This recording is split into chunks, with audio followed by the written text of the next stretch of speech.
We've tried together, tried our best. Maybe we went to therapy, maybe we got a coach, or maybe we didn't do those things. I just know that I feel like I need to go, but I'm scared of being alone. Yeah. I'm scared of dealing with the reality that I put in a lot of energy. And I feel like you said this earlier, but a lot of people stay in something for a lot longer than they should because they'd rather not be alone. Yes. They'd rather not face reality. They'd rather not lose 2 years of their life.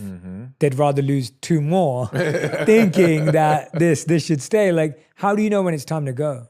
Let me first say this. I think society needs to change their thinking as far as letting go doesn't always mean it can't work out later. It's just that it cannot work out under these circumstances, all right? Because some people say, well, I feel like they're the one. Okay, maybe they are, but maybe the time is not right. And it's letting go that will allow you both to do what needs to be done in your own personal lives that would allow you to come back together and have something way more amazing. So that's number one thing to consider. But outside of that, it's when, if that person is unwilling to put in the work necessary, it's time to go. There's like so many times I'll have a video go up about communication and someone will comment saying, I've tried talking to him and he doesn't want to talk to me. And in my head, I'm like, well, why are you still with them? If he refuses to talk to you, you've already tried. There's nothing else to do. But people will let it linger on and continue while they consistently complain or unhappy about this specific issue. It's not going to magically get better. They're not going to just change it just because all of a sudden they see, oh, it needs to change. No, if they're fighting it now, they have no reason to change it. And what people have to understand, especially with this whole trying to fix people up, healing and facing your traumas is one of the hardest things for people to do. So if they already have you in their life, they're essentially getting the incentive or the benefit of relationship without having to do the deeper work.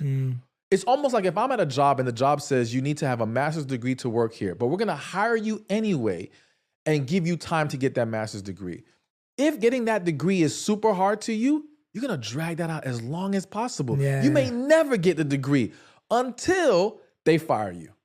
When they fire you and you realize, oh my gosh, if I don't do this, I'll never get this person back. I'll never get this opportunity back. Now they might go and get it because it's very tough to walk down the path of the healing process. So if they're not willing to work on it, you guys have already discussed it. And I think that's a big thing because there's a lot of relationships that end and the couples don't even know what the real issue was.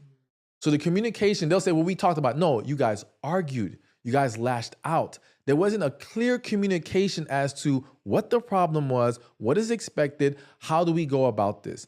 If you've done that, and I believe one of the most effective ways to do that is through a letter. Because I feel like verbal communication of deep issues and concerns, they typically don't go well. People get distracted, they forget what they want to say, the other person gets defensive, they're listening to a rebuttal, not to understand.